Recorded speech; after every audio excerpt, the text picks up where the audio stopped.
Shalom peuple de Dieu, que Dieu vous bénisse abondamment. C'est votre serviteur le prophète Isaac Moyo. Je suis là pour partager avec vous un thème qui vous bénira, qui sera une bénédiction pour nous pendant ces moments. Et je bénis Dieu pour la vie de l'homme de Dieu, le prophète Christ, l'info pour l'initiative qu'il a eu des soirées de révélation des Écritures organisées par la MIPRE. C'est même à cette occasion que nous avons été invités pour partager la parole du Seigneur. Et il nous a été inspiré par l'Esprit de mettre ce message sous format audio afin que ça continue à être une bénédiction pour nous, pour l'Église, pour nos vies et que ça ajoute un plus dans nos vies. Alors je viens par ces présents messages pour partager avec vous la parole du Seigneur. Et je crois que ces minutes ou cette une heure que nous allons prendre autour des Écritures sera une bénédiction pour vous et moi. Que le Seigneur vous bénisse abondamment. Alors, notre thème se trouve dans Cantique. Si vous pouvez ouvrir juste votre Bible, je suis dans Cantique chapitre 1, le verset 14. Cantique chapitre 1er, le verset 14. C'est là que se trouve notre thème. La Bible déclare: mon bien-aimé est pour moi une grappe de Troène, des vignes d'Engedi. Je relis ça encore. Mon bien-aimé est pour moi une grappe de Troène, des vignes d'Engedi. Parole du Seigneur. Avant d'y aller dans Cantique chapitre 1, le verset 14, je vais lire aussi une autre portion des Écritures. Je vais lire 2 ou 3 textes. Prenez avec moi 1 Samuel chapitre 14, le verset 24. 1 Samuel 14, le verset 24. 1 Samuel chapitre 14, voilà le verset 24. La Bible déclare: la journée fut fatigante par les hommes d'Israël. Saül avait fait jurer le peuple en disant: maudit soit l'homme qui prendra de la nourriture avant le soir. Si c'est votre Bible, est souligné avant le soir. Avant que je me sois vengé de mes ennemis, et personne n'avait pris de nourriture. Prenons 1 Samuel toujours 14 à partir du verset 25 à 27. La Bible déclare: tout le peuple était arrivé dans une forêt et il y avait du miel à la surface du sol. Lorsque le peuple entra dans la forêt, il vit du miel qui coulait, mais nul ne porta la main à la bouche, car le peuple respectait les serments. C'est votre Bible, souligne aussi les serments. Jonathan ignorait les serments que son père avait fait faire le peuple. Il avançant le bout de son bâton qu'il avait à la main, le plongea dans un rayon de miel et ramena la main à la bouche et ses yeux furent éclaircis. J'aimerais dire ceci à un Jonathan. Si je dois mettre ça au féminin, je dirais peut-être à une Jonathan. J'aimerais dire ceci à un Jonathan ou à une Jonathan. Oh mon Dieu, que par ces messages, que tu vas manger du miel qui ouvrira tes yeux. Je disais ceci à un Jonathan, à une Jonathan, que par ces messages, tu vas manger du miel qui ouvrira tes yeux. Parce que Saül, comme le père était en train de poursuivre ses ennemis, et l'une des stratégies que Saül a utilisées, il interdit à tous de manger jusqu'au soir. C'est-à-dire du matin jusqu'au soir, il n'y a personne qui devait manger. Donc durant tout le temps du matin, personne n'avait de quoi manger. Durant tout le temps du matin, personne ne pouvait prendre de la nourriture. Et la nourriture ne viendra que le soir. Et la Bible nous révèle Jonathan comme le fils qui entra dans la forêt et il ignore les serments de son père. Il prendra du miel et mangera. Et la Bible déclare: ses yeux s'ouvriront. Et une grande précision, les Écritures disent, c'était vers le soir. Donc du matin jusqu'au soir, il n'y avait pas de nourriture. Personne n'a eu à manger. Parce que le père, comme Saül, avait parlé. Mais le soir, Jonathan vient comme le fils. Il entre dans la forêt. Il a vu du miel sur la terre. Et il a pris ça avec son bâton. Il a mangé. La grande précision. La Bible déclare que ses yeux furent éclaircis. Or, si vous lisez avec moi, dans Jérémie chapitre 7, le verset 25, la Bible déclare: depuis le jour où vos pères sont sortis du pays de l'Égypte, jusqu'à ce jour, je vous ai envoyé tous mes serviteurs, les prophètes. Écoutez la précision. Je les ai envoyés chaque jour dès le matin. Dans cette écriture, la Bible atteste que Dieu a envoyé ses prophètes dans l'Ancien Testament dès le matin. Donc lorsqu'on parle de matin dans les Écritures, le matin c'est l'Ancienne Alliance. Le matin c'est l'Ancien Testament. Les temps où Saül comme Dieu le Père était en gêne ainsi que tous ses troupes. J'aimerais vous dire par ce message que le matin symbolise l'Ancienne Alliance. Ça symbolise l'Ancienne Alliance. Et durant tous ces temps du matin, Saül comme Dieu le Père et son troupe qui représente le peuple, ils étaient en jeûne. Ils n'avaient pas de quoi manger. Et il y a une affirmation que je fais, c'est que l'ancienne alliance était une alliance de jeûne. Là où vous suivez ces messages, répétez avec moi, l'ancienne alliance était une alliance de jeûne.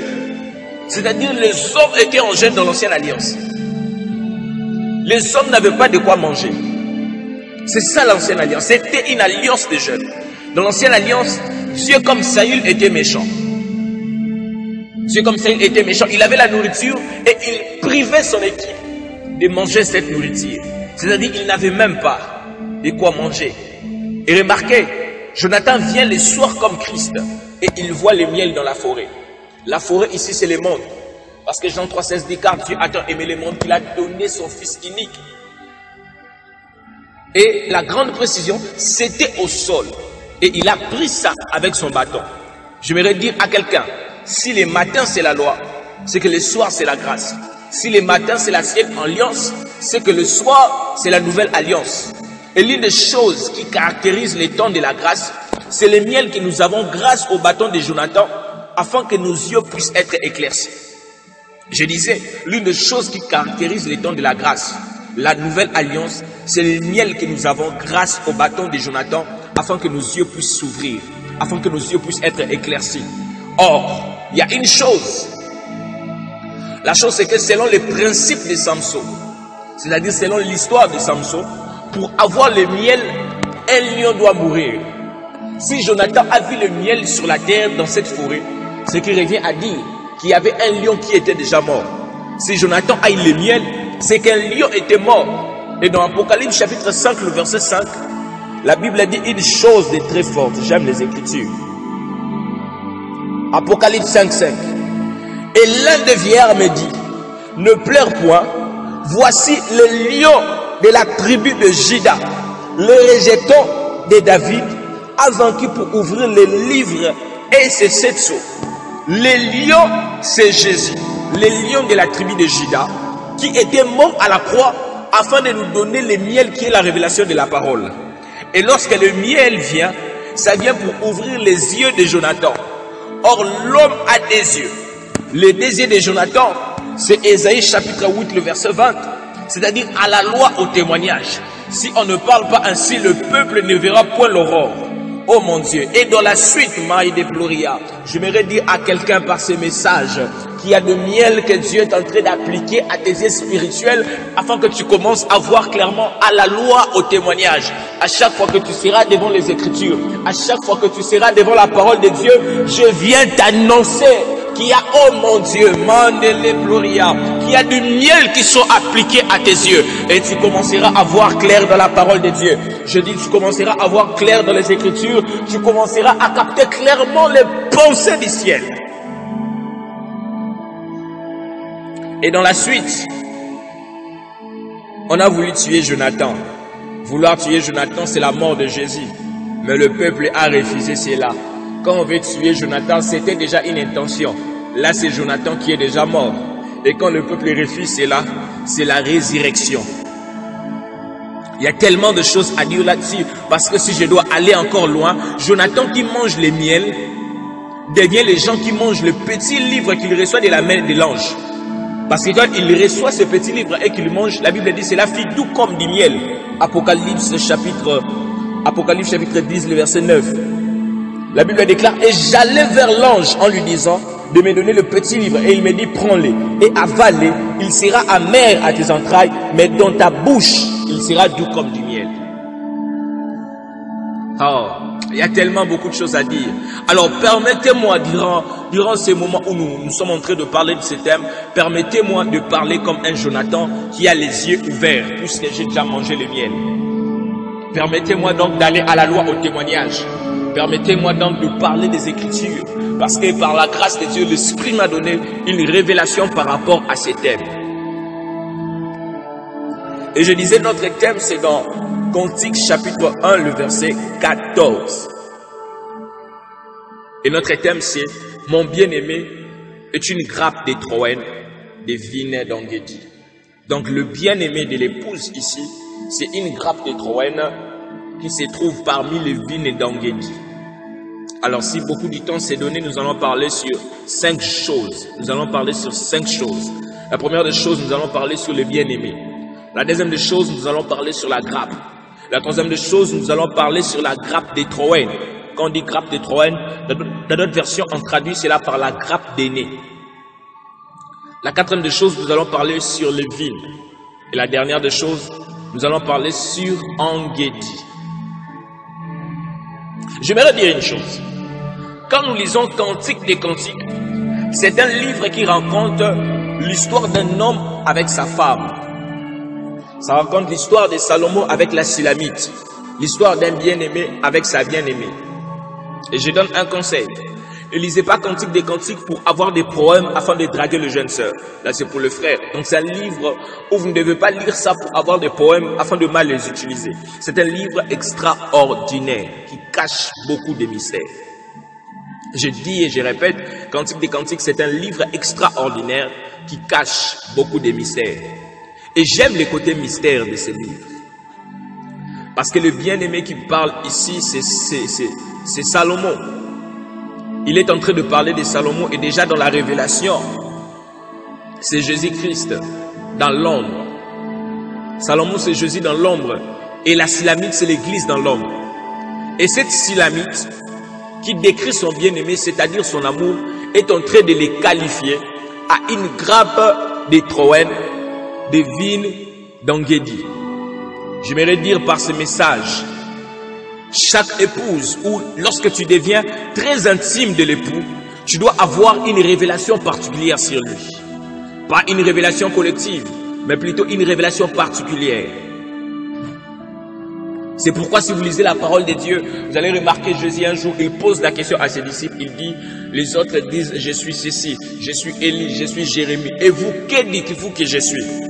Parce que Jésus ne voulait pas que les disciples puissent avoir des révélations générales sur lui, mais il voulait que les disciples puissent avoir une révélation particulière sur sa personne.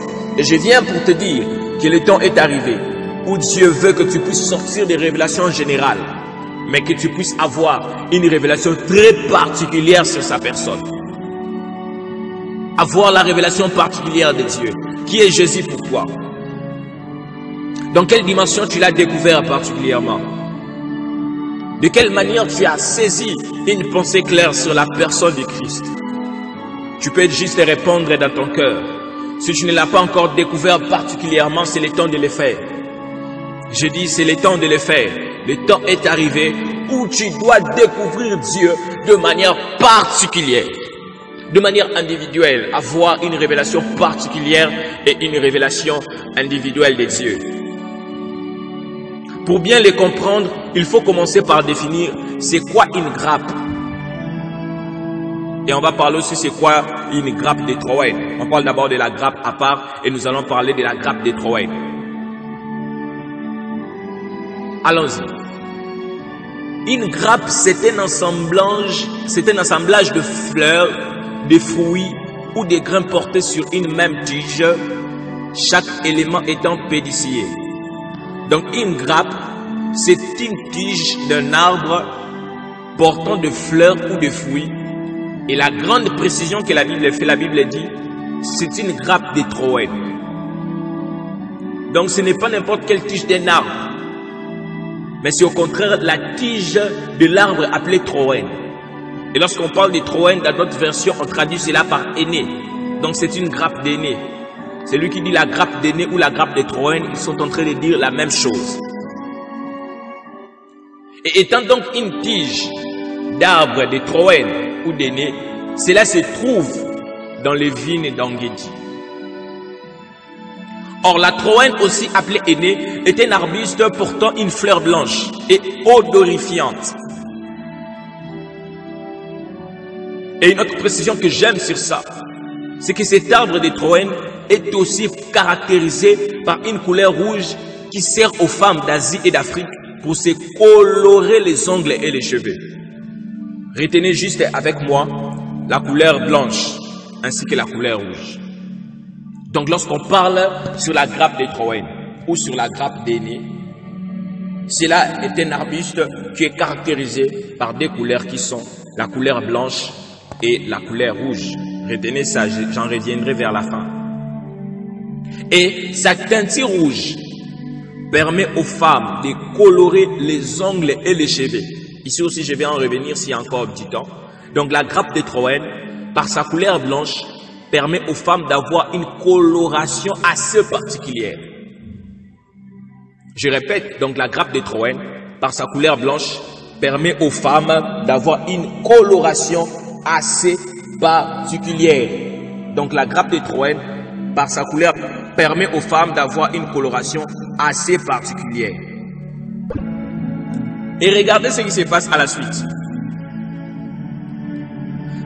Cette description du bien-aimé de la Silamite, c'est-à-dire de l'Église, cette description du bien-aimé de la Silamite c'est l'Église, et son bien-aimé c'est Jésus,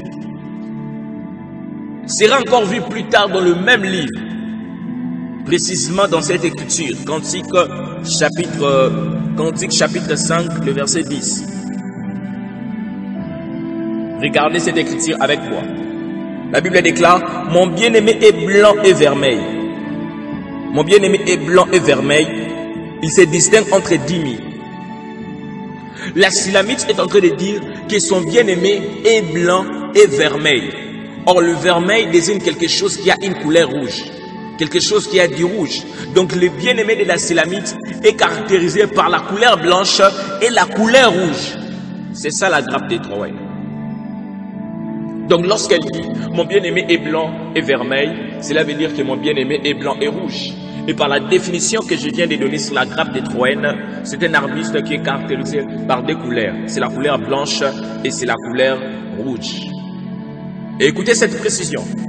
Ces deux couleurs lui permettent, c'est-à-dire ça permet à ses bien-aimés de se distinguer parmi les 10 000. Dis avec moi, parmi les 10 000. Elle dit, il se distingue entre 10 000.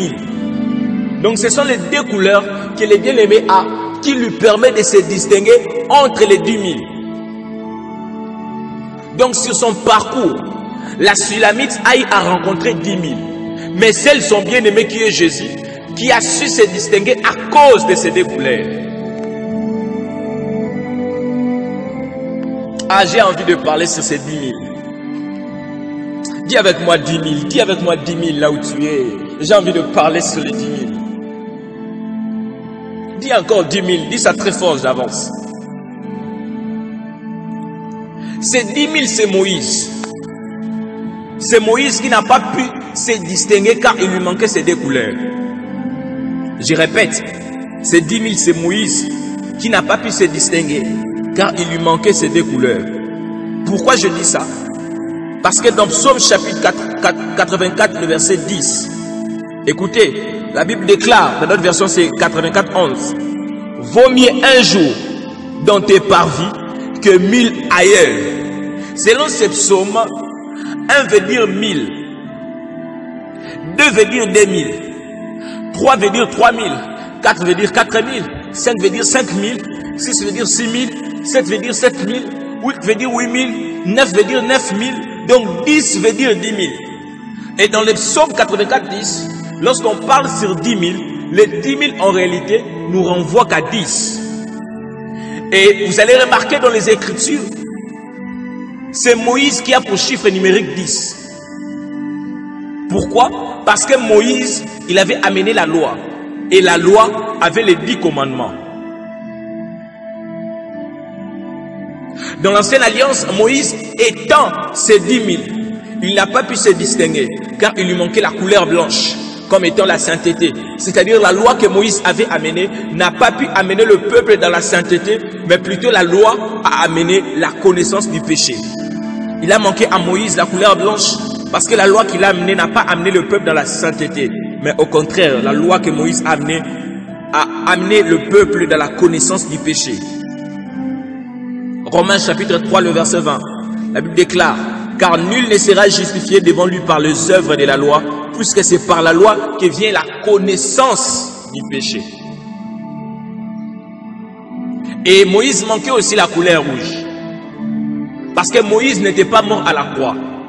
Parce que Moïse n'a pas fait couler son sang pour le peuple. C'est ainsi qu'il lui manque la couleur rouge. C'est pourquoi il n'a pas pu se distinguer pour être l'époux de la Sulamite dans la réalité. Il lui manquait la couleur blanche et la couleur vermeille, qui est le rouge.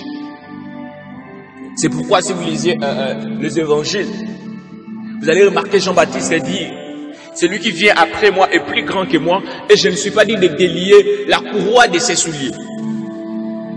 Il ne pouvait pas délier la courroie de ses souliers. Jean-Baptiste qui parle ici dans la révélation, c'est aussi Moïse.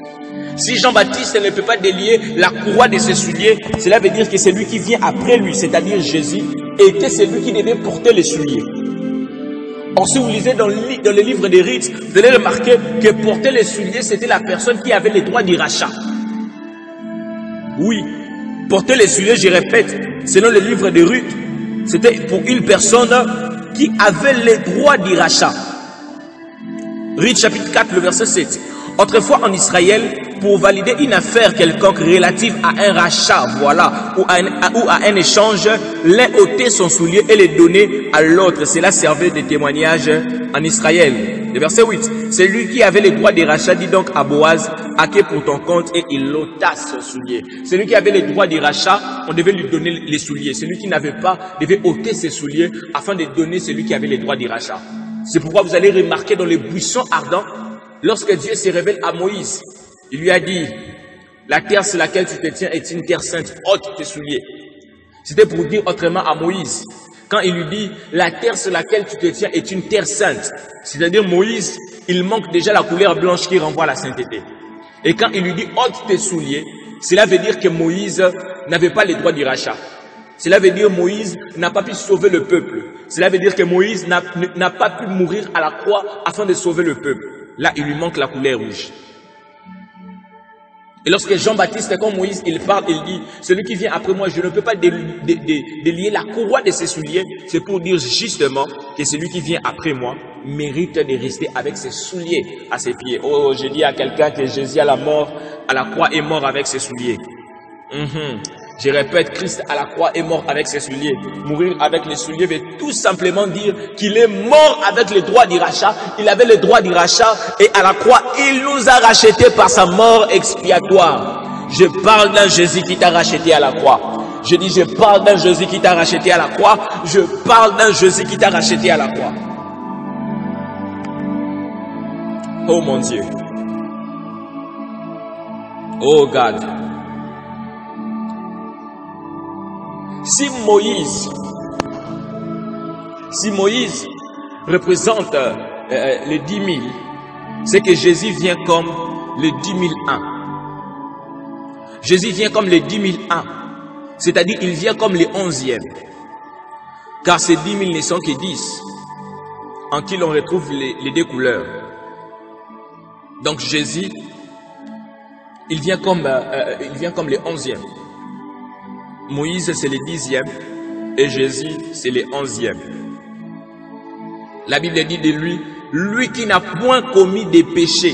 1 Pierre chapitre 2, le verset 22 dit, lui qui n'a point commis de péché. Il n'a point commis de péché. Lorsque la Bible dit, lui qui n'a point commis de péché, ici, nous voyons la couleur blanche qui renvoie à la sainteté. Donc Jésus, comme étant une grappe de Troène, nous voyons déjà en lui la couleur blanche qui renvoie à la sainteté.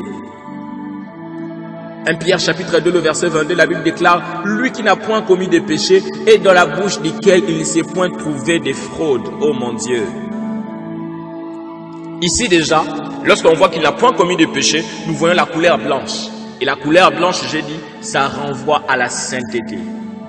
Et il ne s'arrête pas là. Il n'avait pas seulement la couleur blanche, parce que Jésus est la véritable grappe de Troène, dont la bien-aimée est en train de parler, dont la Sulamite est en train de parler. Il n'avait pas seulement la couleur blanche, il était aussi mort à la croix et son sang a coulé. Lorsque Christ va mourir à la croix et son sang coule, ici nous voyons la couleur rouge, nous voyons le vermeil. Je répète, lorsque Christ est mort à la croix et son sang a coulé, ici nous voyons la couleur rouge, nous voyons les vermeils donc. Donc Jésus-Christ est la véritable grappe de Troène à qui l'on retrouve la couleur blanche, c'est-à-dire la sainteté, mais aussi la couleur rouge, c'est-à-dire les sacrifices expiatoires. Jésus étant donc une grappe de Troène, il avait la couleur blanche, la sainteté, pas seulement la couleur blanche, mais il avait aussi la couleur rouge. Il vient après 10 000, il vient après 10, donc il vient comme étant les 11e. Il vient comme étant les 11e. Jean chapitre 19. Jean chapitre 19, le verset 34. Jean chapitre 19, le verset 34. Jean chapitre 19, le verset 34. Regardez ce que la Bible déclare. La Bible dit, mais un des soldats lui transperça les côtés avec une lance, oh mon Dieu, et aussitôt il sortit du sang et de l'eau. Donc Jésus-Christ, comme étant la grappe de Troène, il a aussi manifesté la couleur blanche et la couleur rouge. Et il a manifesté ça sur la croix. Jésus-Christ comme étant la véritable grappe de Troène, lorsqu'il est en train de mourir à la croix et qu'on a transpercé sa côte, c'est pourquoi l'eau et le sang est sorti. Or, si vous lisez avec moi, Ézéchiel chapitre 36, Ézéchiel 36, le verset 25, écoutez ce que la Bible déclare. Je répandrai sur vous une eau pure et vous serez purifiés. Je vous purifierai de toutes sortes de vos souillures et de toutes vos idoles. Or, l'eau servait à la purification. Selon Ézéchiel 36, 25, l'eau servait à la purification. Et la purification, c'est la couleur blanche. Et le sang à la couleur rouge. Pour confirmer que Jésus est la véritable grappe de Troène, c'est pourquoi l'eau et le sang étaient sortis. Oh God. Jésus-Christ, la grappe de Troène, vient les 11e. Et Jésus-Christ comme étant la grappe de Troène, qui vient comme étant les 11e, dans la révélation, c'est Joseph. Oui. Je répète, Jésus-Christ comme étant la grappe de Troène, qui vient comme étant les 11e, dans la révélation, c'est Joseph. Parce que Joseph, oh mon Dieu, parce que Joseph, il est le 11e fils de Jacob. Si Jésus dans la révélation, c'est Joseph, c'est que la Silamite, c'est Asnath. J'aime les Écritures. Jésus-Christ c'est Joseph et la Silamite devient Asnath. Parce que Joseph est le 11e fils de Jacob. Et les 10 000 comme étant les 10, ce sont les 10 premiers fils de Jacob, c'est-à-dire de Rubin à Zabilon. Or, vous allez remarquer quelque chose. Les 10 premiers fils de Jacob, Jacob les avait eus avec ses 3 femmes. C'est-à-dire avec Léa, avec Bila et avec Zilpa. Les 3 femmes de Jacob, avec lesquelles il a les 10 fils, représentent la loi, les psaumes et les prophètes, par lesquels nous n'aurons pas la couleur blanche comme étant la sainteté, ou encore avec laquelle nous n'aurons pas la couleur rouge comme étant les sacrifices expiatoires. Les 3 femmes de Jacob représentent la loi, les psaumes et les prophètes. Et les 10 fils de Jacob représentent la loi, parce que la loi avait 10 commandements. Joseph vient comme étant le 11e. Oh, dis avec moi, Joseph, c'est le 11e. Non, dis avec moi, Joseph, c'est le 11e. Il y a une chose forte là. Dis encore avec moi, Joseph, c'est le 11e. Et vous allez remarquer, Joseph vient comme étant le 11e. Il vient comme étant Christ. Le 11e. Donc la loi a pour chiffre numérique 10. Et la grâce a aussi pour chiffre numérique 11. Et remarquez, dans Genèse chapitre 30, le verset 25, la Bible déclare, lorsque Rachel y enfantait Joseph, Jacob dit à Laban, laisse-moi partir pour que je m'en aille chez moi dans mon pays. Ce qui revient à dire, lorsque Jacob a les 10 premiers fils, Jacob ne demande pas à Laban de partir. Mais lorsque Jacob a le 11e fils, qui est Joseph dans la révélation, qui est Jésus-Christ dans la révélation, cela doit occasionner le départ de Jacob de Laban. C'est-à-dire Joseph comme étant le 11e doit occasionner un départ. Et Jésus-Christ, lorsqu'il vient comme étant le 11e dans ta vie, il doit occasionner le départ. Et le départ que je parle, cela veut dire quitter l'Égypte. Parce que dans Exode chapitre 12, lorsqu'ils ont mangé Christ comme étant l'agneau, lorsqu'ils ont rencontré Joseph comme étant le 11e, cela devait occasionner le départ. Ils devaient sortir de l'Égypte pour aller dans le désert. Quitter l'Égypte et sortir de là-bas, c'est quitter le monde. C'est quitter le monde et son système. Parce que tu as rencontré Jésus-Christ comme étant le 11e, parce que tu as rencontré Joseph comme étant celui qui occasionne le départ de chez Laban. Je déclare sur la vie d'une personne. Non, je déclare sur la vie d'une personne. Loria va s'ételemeria platera.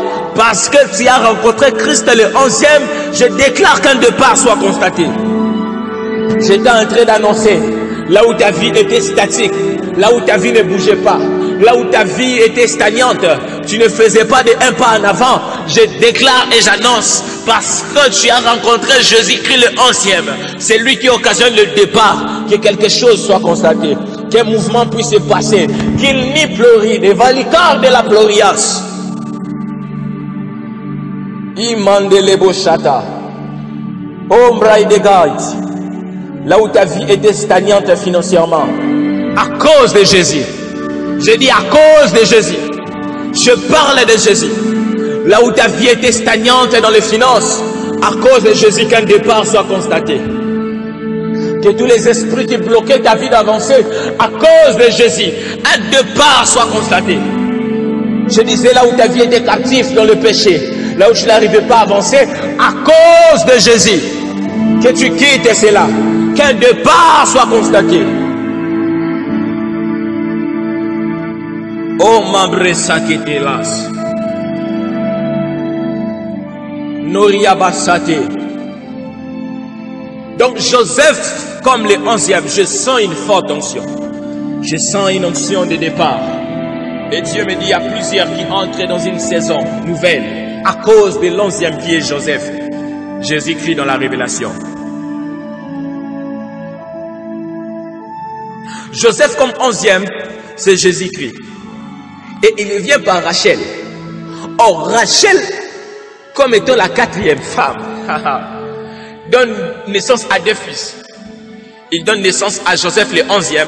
Et il donne aussi naissance à Benjamin le 12e. Or, Rachel en hébreu veut dire aussi brebis. C'est pourquoi, lorsqu'elle enfantait Benjamin, elle était morte. Pourquoi elle était morte? Parce que si vous lisez avec moi, Genèse chapitre 49, vous allez remarquer lorsque Jacob est en train de bénir Benjamin, Jacob est en train de dire Benjamin est un loup qui déchire. Donc en réalité, Jacob, quand il bénit Benjamin, il est en train d'identifier Benjamin à un loup. Donc Rachel était en train d'enfanter un loup. Donc Rachel enfantait un loup et elle était la brebis.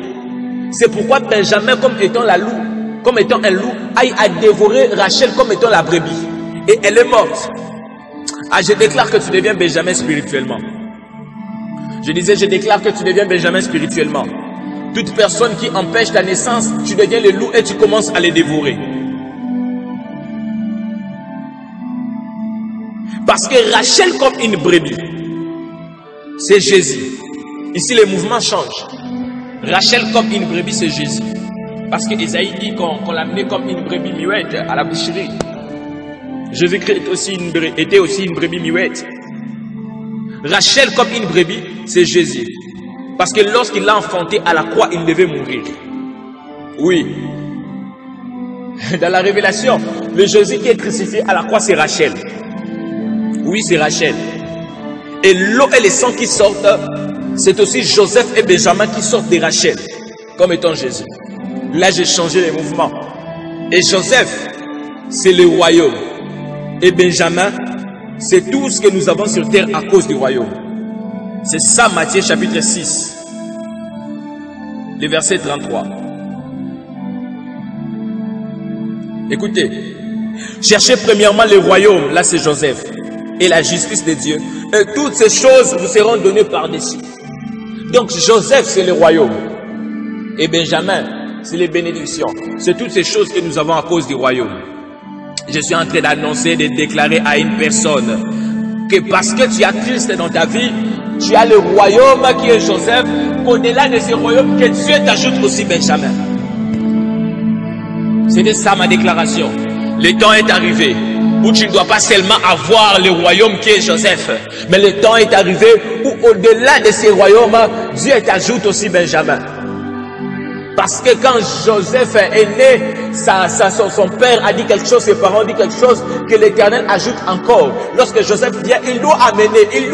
Lorsque le royaume de Dieu s'installe dans ta vie, ça doit amener d'autres choses. Je déclare à cause du royaume, qui est Joseph, que Dieu t'ajoute des Benjamins. Je déclare que Dieu t'ajoute l'onction. Je déclare que Dieu t'ajoute la bénédiction. Je déclare que Dieu t'ajoute les finances. Je déclare que Dieu t'ajoute le mariage.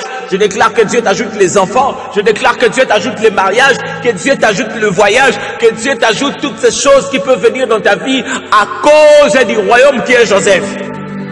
À partir de maintenant, à cause de cette parole, j'annonce que les Benjamins entrent dans ta vie.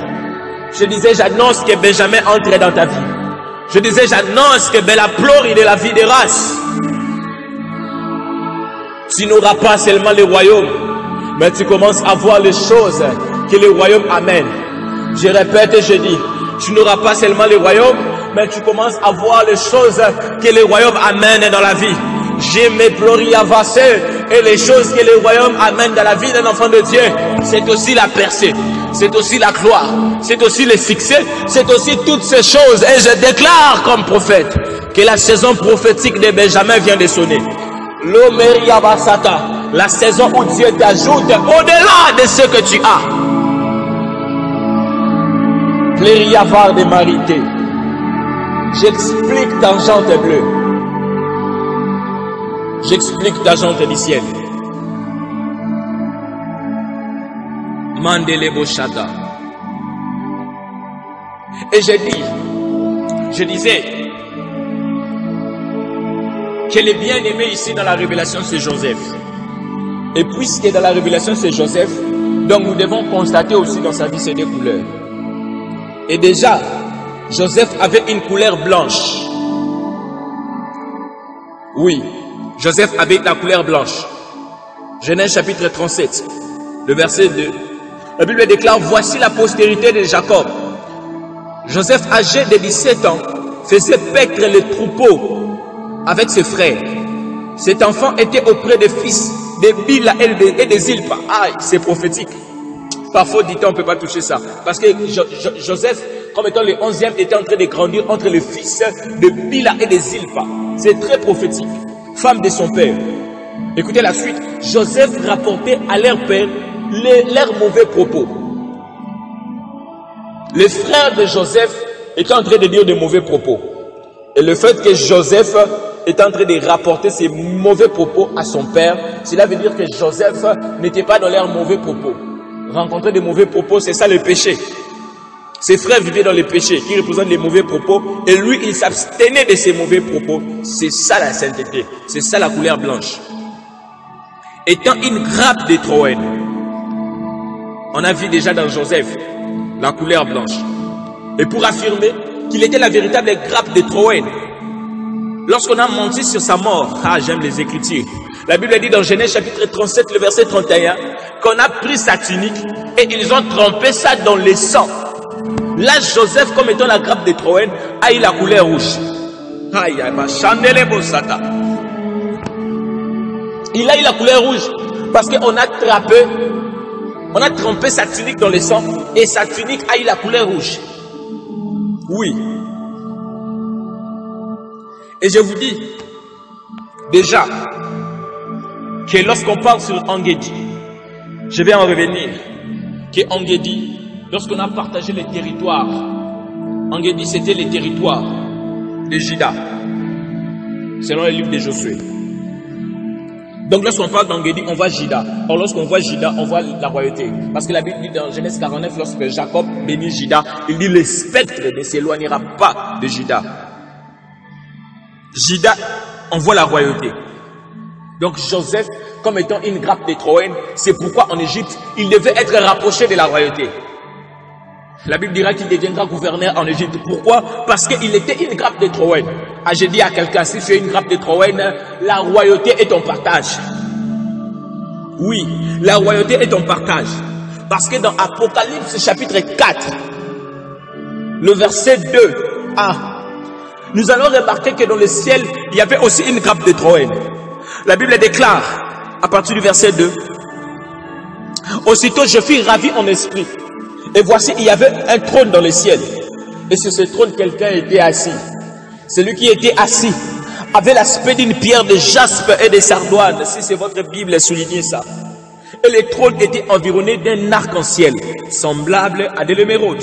Le verset 4. Autour du trône, je vis 24 trônes.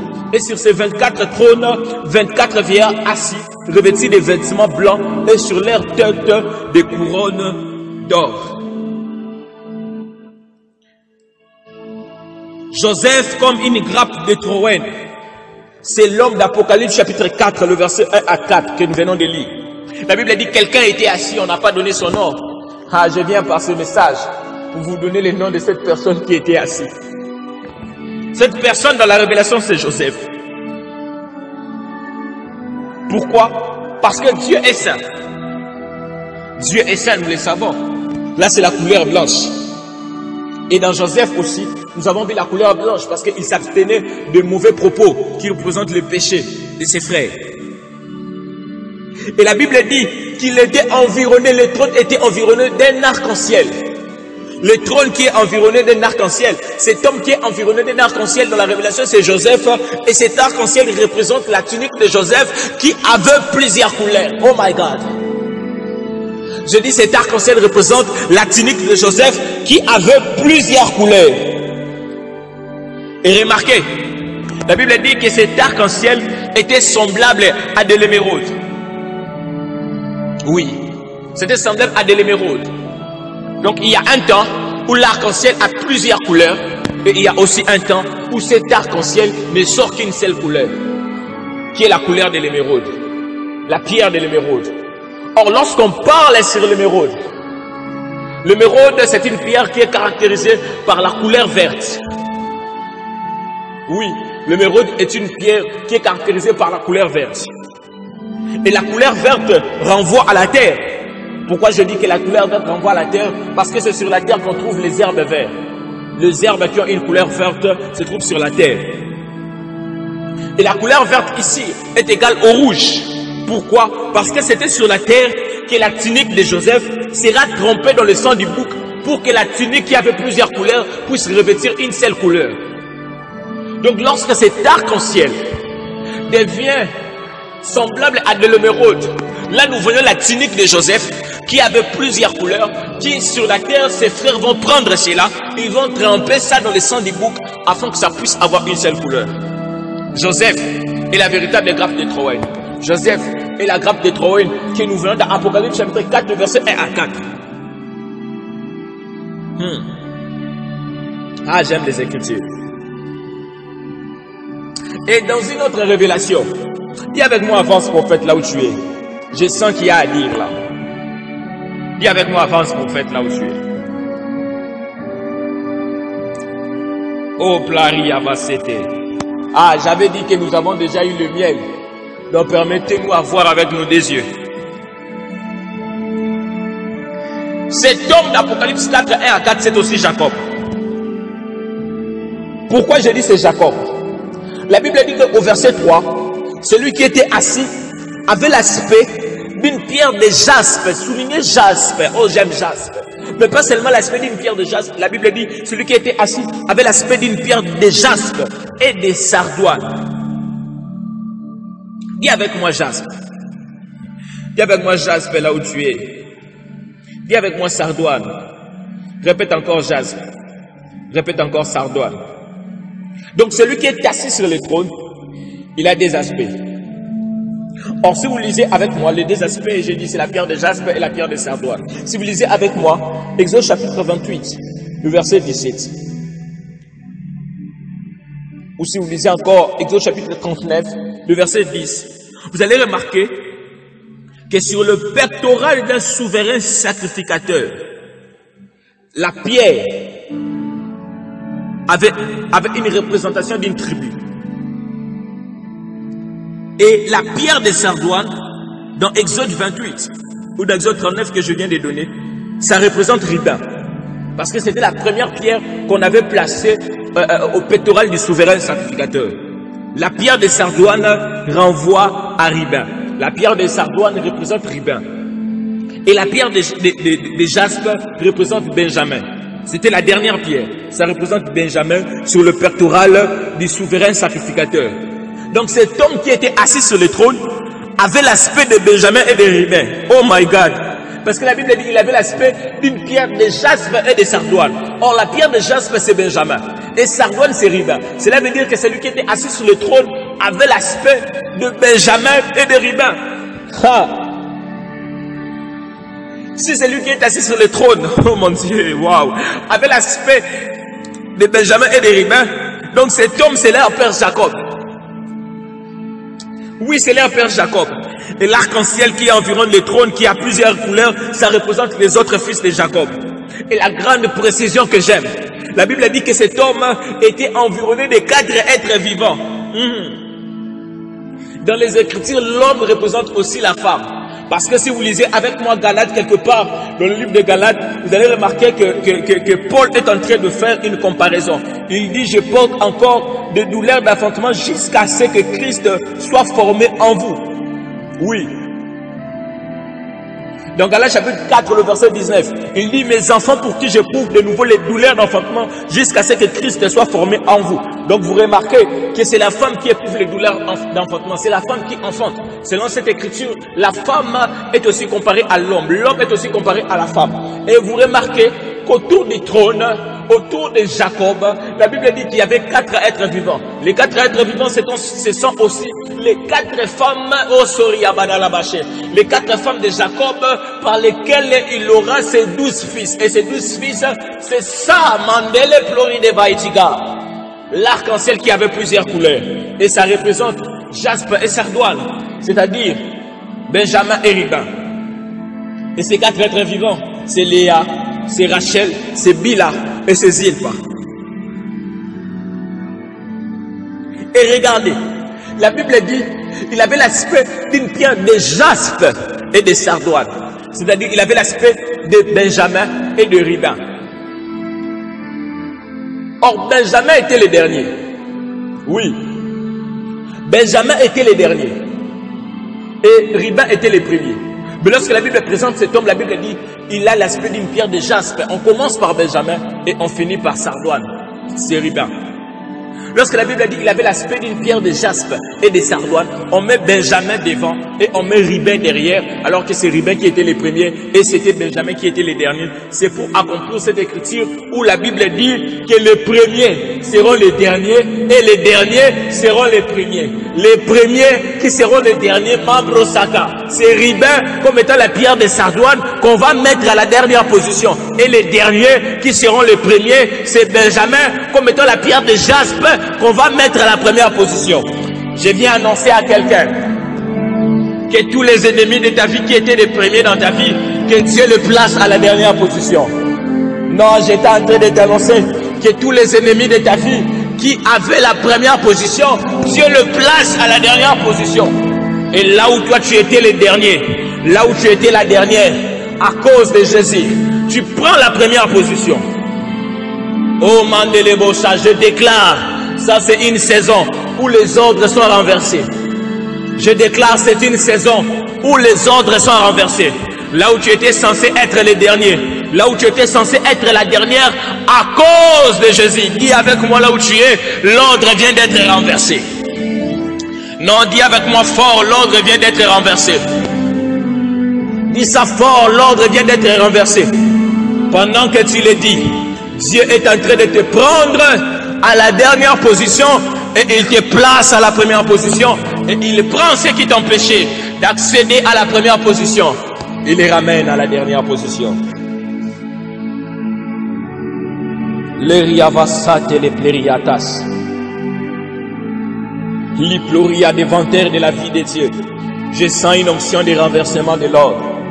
La vie de Dieu de l'épée. L'épée de la lipérium céleste. La lipérium céleste de la vie. La vie de la lipérium de Dieu. La plire de l'oricante. L'oricante de la plire. Richard de Palater Yavate. Il y a un ordre qui vient d'être renversé dans ta vie. Tu deviens le premier là où tu étais dernier. Oui. Et nous aussi, étant que des enfants de Dieu, nous sommes aussi des grappes de Troène. C'est-à-dire, on doit retrouver en nous la couleur blanche, comme étant la vie de pureté, mais aussi la couleur rouge, comme étant la vie des sacrifices. Et c'est ça, Ecclésiaste chapitre 9, le verset 8. La Bible déclare, qu'en tout le temps que tes vêtements soient blancs, et que l'huile ne manque point sur ta tête. Les vêtements blancs renvoient à la couleur blanche, et l'huile comme étant l'onction renvoie à l'esprit, et ça renvoie aussi à la couleur rouge. Oui, l'onction c'est aussi la couleur rouge, l'esprit c'est aussi la couleur rouge. Parce que dans Ephésiens chapitre 5 le verset 18, vous allez remarquer la Bible dit, ne vous enivrez pas du vin, c'est de la débauche, mais soyez au contraire remplis de l'esprit. Dans Ephésiens 5, 18, on est en train de comparer l'esprit au vin. Or, le vin, à la couleur rouge, c'est que le vin, c'est aussi l'esprit. Le vin qui a la couleur rouge, cette couleur rouge s'identifie à l'esprit. Oh, nous sommes les grappes de Troène. Je suis une grappe de Troène. Tu es une grappe de Troène. Nous sommes des grappes de Troène. Et le temps est arrivé. Je disais, le temps est arrivé. Je répète, le temps est arrivé où on ne doit pas seulement voir en nous la couleur blanche qui est la vie de sainteté, mais aussi une vie de l'esprit. Je parle à une grappe de Troène. Je disais, je parle à une grappe de Troène que le temps est arrivé où on ne doit pas seulement voir en nous la couleur blanche qui est la sainteté, la couleur blanche qui est la pureté, mais le temps est arrivé où on doit aussi voir en nous la couleur rouge qui est l'esprit, où Dieu nous amène opérer comme étant lui sur la terre, afin d'être des ambassadeurs en conduite et en acte. Nous allons prêcher Mabrosaka. Nous allons prêcher et démontrer le Dieu que nous prêchons. À la gloire de Mighty Gloria. Je dis nous allons prêcher et nous allons démontrer le Dieu que nous prêchons. Je dis nous allons prêcher et nous allons démontrer le Dieu que nous prêchons. C'est pourquoi vous allez remarquer, la Bible est en train de dire une chose. C'est l'apôtre Paul qui parle. Il dira que ma prédication ne repose pas sur des discours persuasifs de la parole, de la sagesse, mais sur une démonstration d'esprit et de puissance. Chers enfants de Dieu, étant que des grappes de Troène, le temps vient de sonner où la parole qui est l'eau, qui est la couleur blanche, sera prêchée, mais aussi où la parole doit être ramenée à la couleur rouge qui représente l'esprit. Oh Mandarabashata, je déclare et j'annonce sur ta vie que Dieu t'amène à opérer avec le blanc et le rouge. Je dis que Dieu t'amène à opérer avec le blanc et le rouge. Maïde Pleri Abassa, oh je serai l'onction. Oh my God. Mandereboshata, c'est cette onction qui tombe sur toi. J'ai dit, c'est cette onction qui tombe sur toi. My God. Nous sommes les grappes de Troène. Le temps est arrivé où nous devons démontrer l'esprit. My God. Jésus-Christ était la véritable grappe de Troène. C'est pourquoi dans le livre de Jean chapitre 2, à la noce de Cana, comme étant la grappe de Troène, vous allez remarquer qu'il va changer l'eau en vin. Or, l'eau renvoie à la pureté, servait à la purification. Et la purification, c'est la couleur blanche, je l'ai dit. Et le vin renvoie à l'esprit. Lorsqu'il change l'eau en vin, c'est pour attester et confirmer qu'il était la véritable grappe de Troène. Et lorsqu'il change l'eau en vin, c'était pour annoncer que nous sommes en train de sortir du sacerdoce de l'eau seulement, du sacerdoce de la lettre, du sacerdoce où il n'y avait que la parole, mais il n'y avait pas l'esprit. Nous sommes en train de sortir de ce sacerdoce pour entrer dans les sacerdoces de l'esprit, dans les sacerdoces messianiques. Nous sommes sortis du sacerdoce lévitique et nous sommes entrés dans les sacerdoces messianiques. Ainsi, l'esprit doit être démontré.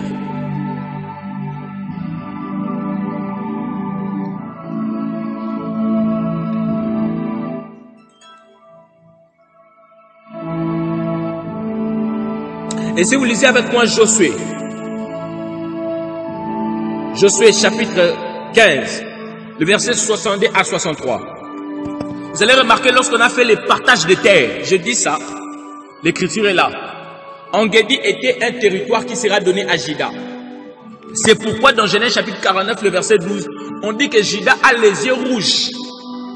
Aussi parce qu'il a pris les vins, ou parce qu'il a pris les vignes qui se trouvent dans son territoire. Or, le vin produit aussi les vins. Ça enivre aussi. C'est pourquoi Juda, il a les yeux rouges. Et cet arbuste de Trowen se trouve parmi les vignes d'en-Guédi. Ces vignes d'en-Guédi, c'est Jésus-Christ lui-même. Parce qu'il dira dans Jean chapitre 15, le verset 1er, « Je suis le vrai cep. » Or, le cep, c'est les pieds de la vigne.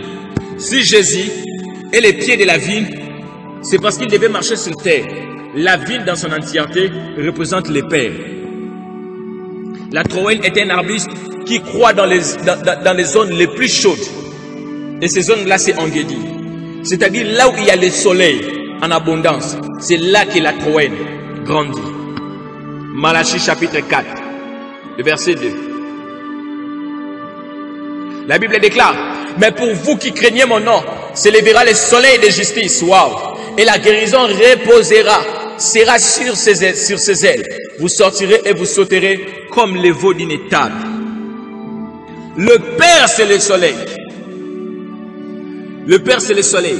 Jésus, comme étant la véritable grappe de Trowen, devait être frappé par le Père. C'est ça, la grappe de Trowen, qui est en train de grandir en En-Guédi, c'est-à-dire dans les zones qui fait chaud. Le Père, c'est le soleil. Jésus, comme étant la véritable grappe de Trowen, devait être frappé par le Père à la croix, afin de sortir les blancs et les rouges pour nous les femmes, c'est-à-dire l'eau et le sang. C'est pourquoi il criera, mon Père, pourquoi m'as-tu abandonné? Parce qu'à la croix, Jésus, comme étant la grappe de Trowen, il était frappé par le soleil. Il était à En-Guédi, la zone chaude. Il était frappé par le soleil. Afin de sortir l'eau et le sang.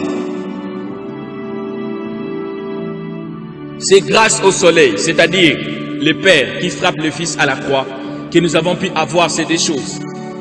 La vie de sainteté, qui est la couleur blanche, par l'œuvre expiatoire de la croix, qui est la couleur rouge. Et tant que les femmes, je reviens à ce que j'ai dit au début, et tant que les femmes, cela nous a permis de rendre rouges nos cheveux. Au début, j'ai dit que la grappe de Trowen, ayant une couleur rouge, ça permettait aux femmes de teindre leurs cheveux. Et cette substance rouge était utilisée pour teindre les cheveux, était utilisée par les femmes pour teindre les cheveux, mais aussi pour teindre les ongles. Et tant que les femmes, cela nous a permis d'avoir ou de rendre rouges nos cheveux. Or, les cheveux, je fais d'abord une affirmation, que l'Église, comme étant la femme, l'Église est une femme qui a une chevelure rouge. Je répète, l'Église est une femme qui a la chevelure rouge. Dis avec moi, l'Église est une femme qui a la chevelure rouge. Dis encore avec moi la chevelure rouge. Ah non, dis ça fort, je t'explique quelque chose. Si vous lisez 1 Corinthiens chapitre 11, le verset 15, la Bible déclare, mais que c'est une gloire pour la femme d'emporter, parce que la chevelure lui est donnée comme voile. Selon 1 Corinthiens 11, 15, que nous venons de lire, les cheveux, c'est la gloire de la femme. L'Église a une gloire de Dieu dans nos vies à cause de la mort de Jésus à la croix. L'Église est une femme qui a la chevelure rouge. Donc les cheveux renvoient à la gloire. Et si nos cheveux sont rouges, c'est-à-dire si nous vivons la gloire de Dieu, c'est parce qu'un homme qui était la grappe de Trowen était mort à la croix. Et cela nous a permis d'atteindre nos cheveux. L'Église est une femme qui a la chevelure rouge dans la révélation. C'est-à-dire nous vivons la gloire de Dieu parce qu'il y a un sang qui est coulé et ce sang nous permet d'avoir la gloire. Ah, j'ai dit à quelqu'un, à cause de la gloire de Dieu, tu as droit à vivre la gloire. À cause de la mort de Jésus à la croix, la gloire est ton partage.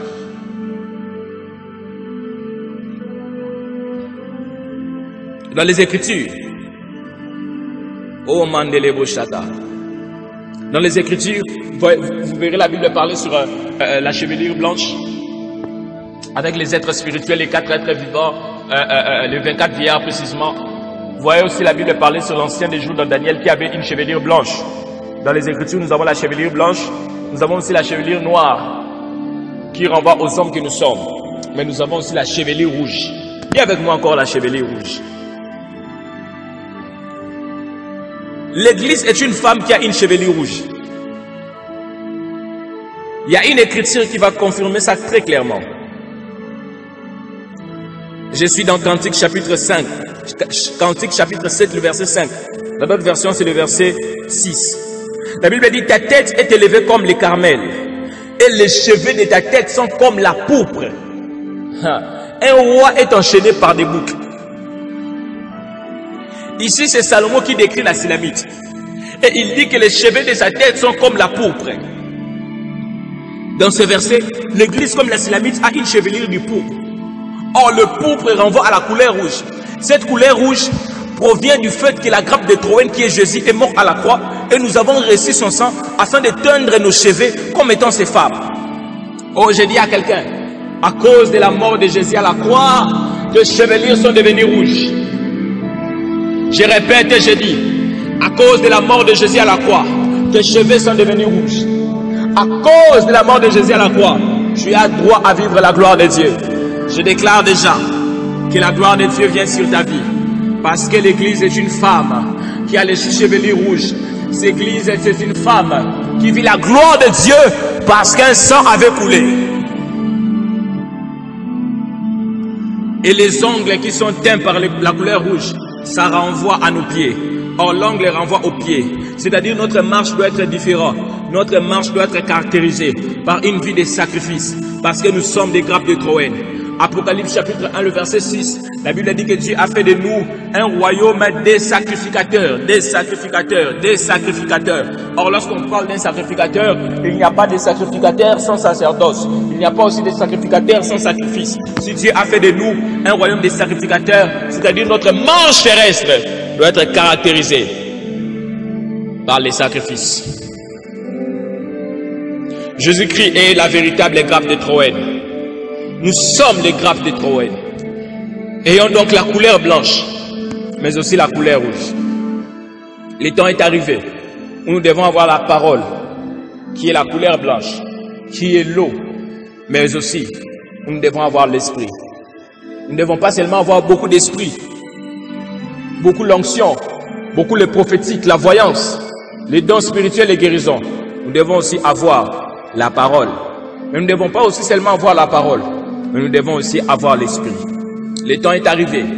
Nous ne devons pas seulement avoir la sainteté, mais nous devons aussi avoir l'esprit. Nous ne devons pas seulement avoir l'esprit sans sainteté, non. Et non plus sainteté sans esprit. Nous devons avoir Jésus dans toute sa totalité. Car Christ est la grappe de Troène. Nous sommes les grappes de Troène. Que le Seigneur vous bénisse abondamment. Pendant que je finis ces messages, je suis en train de déclarer sur la vie d'une personne et j'ai pris comme prophète. À cause de ces messages, tu deviens une grappe de Troène. Si j'étais toi, j'allais dire un amen plus fort que celui de mon voisin ou de ma voisine. Je disais à cause de ces messages, tu deviens une grappe de Troène. Les hommes vont voir dans ta vie la couleur blanche qui est la sainteté, mais aussi la couleur rouge qui est l'esprit. Et pendant que je parle là, il y a une onction prophétique. L'oplar, yes, je vois ça. Plusieurs montent en prière maintenant. Pendant que je parle, il y a une onction prophétique, yes. Gloria de la virante de la vie de Dieu. Il y a une onction prophétique que je vois tomber sur 40 personnes. Parmi les personnes qui suivent ce message, il y a exactement 40 personnes sur qui Dieu accepte de libérer une onction prophétique. Dieu me dit, vous avez longtemps marché dans la sainteté, vous avez marché dans la droiture, vous avez eu la couleur blanche. Sur cette couleur blanche, Dieu accepte de vous accorder la couleur rouge. Dieu accepte de te faire entrer dans une saison prophétique, dans une saison de la puissance. Ton ministère n'aura pas seulement la couleur blanche, mais ton ministère, Dieu l'accorde aussi la couleur rouge. Tu deviens un homme esprit. Je dis tu deviens un homme esprit. Je dis tu deviens un homme esprit. Tu deviens une femme esprit. Oh, Brari Devaiti, tu deviens la grappe de Troen dans sa totalité. Tu reçois une onction, une saison. Là où tu n'arrivais pas à être dans l'eau, là où tu n'arrivais pas à être dans la couleur blanche, l'onction de l'Esprit t'accorde cela. Et là où tu manquais la couleur blanche, l'onction de l'Esprit t'accorde. Et même si tu n'avais pas l'Esprit, à cause de ce message, le ciel vient d'être ouvert. Et il y a 40 personnes, comme je parlais, dont Dieu accepte de faire entrer dans une saison de l'Esprit. On ne va plus reconnaître ces personnes. Je dis on ne va plus reconnaître ces personnes. Parce que Dieu accepte de marcher différemment avec eux. Pendant que je parle, c'est toi cette personne. Pendant que je parle, c'est toi cet homme esprit. C'est toi cette femme esprit. C'est toi cette grappe de Troen. Mande pleria, assoute.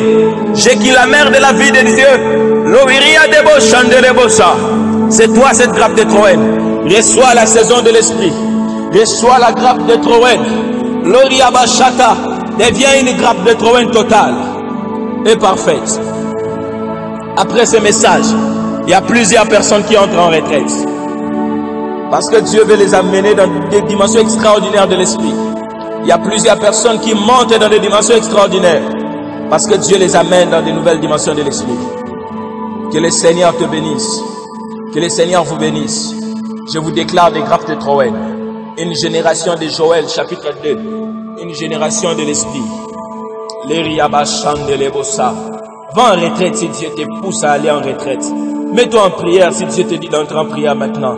Va en jeûne 3 jours à sec, une semaine, selon que l'esprit va te conduire. Parce que c'est la saison de l'esprit. Et Dieu attend que tu payes un sacrifice. Et quand tu aurais payé ça, le ciel est ouvert sur toi. Que le Seigneur vous bénisse abondamment.